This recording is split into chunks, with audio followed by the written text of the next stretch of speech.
एक समय की बात है, किसी शहर में एक आदमी रहता था। वह एक ऐसी कंपनी में काम करता था जहां के लोग एक दूसरे के प्रति अच्छे नहीं थे। वे एक दूसरे के बारे में घटिया बातें कहते थे और अफवाहें फैलाते थे। इससे वह आदमी दुखी हो गया और वह एक नई नौकरी ढूंढना चाहता था, लेकिन उसे नहीं पता था कि क्या करना है। उनके कार्यालय के पास एक बौद्ध मठ था। वह आदमी अक्सर वहां जाया करता था। एक दिन उसे पता चला कि मठ में एक बहुत बुद्धिमान साधु रहता है। इसलिए वह साधु से मिलने और अपनी समस्या पर चर्चा करने के लिए मठ में गया। साधु ने उसका स्वागत किया और आने का कारण पूछा। उन्होंने अपना दुख व्यक्त किया और कहा, सर, मैं अपनी नौकरी से बहुत नाखुश हूँ। मेरे कार्यालय में बहुत बुरे लोग हैं। वे ऐसे बात करते हैं जैसे वे मेरा मजाक उड़ा रहे हैं। हमारे कार्यालय में कुछ लोग वास्तव में मेरे और अन्य लोगों के साथ बुरा व्यवहार कर रहे हैं। जब हम आसपास नहीं होते तो वे हमारे बारे में बुरी बातें कहते हैं और हमें बुरे दिखाने की कोशिश करते हैं। कार्यस्थल पर वे हर समय इसी तरह व्यवहार करते हैं। वे दूसरे लोगों के बारे में घटिया बातें करने हैं। मैं वहाँ बहुत समय बिताता हूँ और मुझे नहीं पता कि इन बुरे लोगों से कैसे निपटूं। मैं अपनी नौकरी छोड़ने और कोई दूसरी नौकरी ढूंढने के बारे में सोच रहा हूँ। साधु ने सुना और फिर थोड़ा सोचा। फिर उसने एक गिलास पानी उठाया और उसे पूरा भर दिया और कहा कि वह समस्या को हल करने में मदद कर सकता है, लेकिन ऐसा करने के लिए आपको कुछ तो करना ही होगा। साधु ने उस आदमी को एक गिलास पानी दिया और उसे अपने कार्यालय चलने के लिए कहा। उस व्यक्ति को अपने कार्यालय के चारों ओर 3 बार घूमना पड़ा और फिर बिना पानी गिराए भिक्षु के पास वापस आना पड़ा। यदि वह ऐसा करता है तो इससे उसे अपनी समस्या हल करने में मदद मिलेगी। वह आदमी बहुत सावधान था और उसने सुनिश्चित किया कि पानी न गिरे। उसने सफलतापूर्वक कार्य पूरा किया और पानी से भरा गिलास लेकर भिक्षु के पास लौट आया। उसने इसे भिक्षु को वापस दे दिया और कहा, मैंने अपना कर्तव्य निभाया, अब कृपया मेरी समस्या में मेरी मदद करें। भिक्षु ने मुस्कुराते हुए कहा, आपने अपनी समस्या पहले ही हल कर ली है।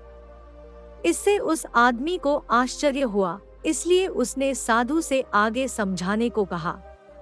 भिक्षु ने उससे पूछा कि जब वह कार्यालय में घूम रहा था तो क्या उसने देखा कि कोई कर्मचारी एक दूसरे के प्रति या उसके साथ दुर्व्यवहार कर रहा था। उन्होंने यही भी पूछा कि क्या उन्होंने कोई गपशप सुनी है। जब तुम्हारे हाथ में पानी का गिलास था, आपने एक गिलास पानी के अलावा किसी और चीज पर ध्यान नहीं दिया। आपने किसी भी चीज से अपना ध्यान भटकाने या परेशान नहीं होने दिया। आपने केवल उसे पर ध्यान केंद्रित किया जो आपके लिए महत्वपूर्ण था और जिस पर आपका नियंत्रण था। और यही बात हमारी जीवन के साथ भी चलती है। जब हम इस बात पर ध्यान केंद्रित करते हैं कि हमें क्या करने की जरूरत है और हमारे लिए सबसे महत्वपूर्ण क्या है, तो हमारे पास हमारे आसपास हो रही सभी अनावश्यक और ध्यान भटकाने वाली चीजों पर ध्यान देने का समय नहीं होता है। हमें यह चिंता में अपना समय बर्बाद नहीं करना चाहिए कि दूसरों ने क्या गलत किया है या जो बुरी बातें करते हैं उन लोगों को सुनने में समय बर्बाद नहीं करना चाहिए। हकीकत तो यह है कि चाहे हम कहीं भी जाएं, आसपास हमेशा मतलबी लोग ही होंगे। नौकरी बदलने या स्थिति बदलने से ऐसे लोगों से मुक्ति सुनिश्चित नहीं होती है। हमें अपने आसपास की चीजों को सकारात्मक रूप से बदलने के लिए निश्चित रूप से वह सब करना चाहिए जो हम कर सकते हैं। जब हम अपनी पूरी कोशिश करते हैं और चीज वास्तव में नहीं बदलती है, तो हमें अपने कम पर ध्यान देना चाहिए। हमारे लिए सबसे महत्वपूर्ण क्या है, हम कैसे सुधार कर सकते हैं और अपना सर्वश्रेष्ठ प्रदर्शन कर सकते हैं। और तब हम अपने आसपास की नकारात्मकता से ज्यादा प्रभावित नहीं होंगे। और अगर आपको अब भी लगता है कि स्थिति को संभालना आपकी क्षमता से बाहर है और आपको बदलाव की जरूरत है, तो आपको यह भी याद रखना चाहिए कि नई नौकरी या नई स्थिति अपने साथ नई जटिलताएं भी लेकर आएगी। बस इस बात पर ध्यान ना दें कि दूसरे लोग क्या कर रहे हैं और कैसे अपने काम पर ध्यान केंद्रित करें, बेहतर बने और सोचें आपके लिए क्या महत्वपूर्ण है।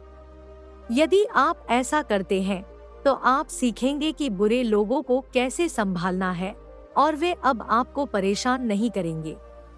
साधु की बात सुनने के बाद उस व्यक्ति को अपनी गलती का एहसास हुआ और उसने साधु को उसकी बुद्धिमत्ता और सलाह के लिए धन्यवाद दिया। अगर हम अपने जीवन में देखें तो पाएंगे कि जीवन हर तरह के लोगों से भरा है। जिस नकारात्मकता फैलाने वाले या विषैला लोग भी शामिल हैं।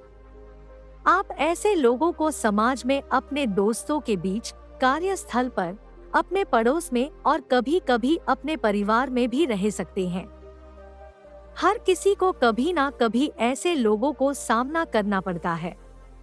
लेकिन जैसा कि कहानी में है, साधु ने उस व्यक्ति को सलाह दी कि वह अपने आसपास के लोगों पर ध्यान देने के बजाय अपने कम और व्यक्तिगत विकास पर ध्यान केंद्रित करे।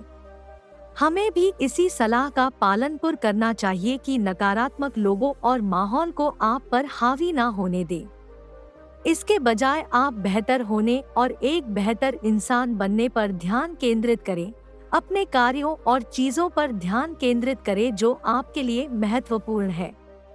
इससे आपको कठिन परिस्थितियों से निपटने में मदद मिलेगी और लोगों को आत्मविश्वास और शांति मिलेगी। इसलिए बुरे लोगों को आपको दुखी या परेशान ना करने दें, लेकिन अपना ध्यान इस बात पर केंद्रित रखें कि वास्तव में आपके लिए क्या मायने रखना है और आप क्या नियंत्रित कर सकते हैं। इस तरह हम किसी भी नकारात्मकता को शालीनता और लचीलेपन के साथ संभल सकते हैं, यह सुनिश्चित करते हुए कि उनकी विशालता हमारी भलाई को प्रभावित नहीं करती है।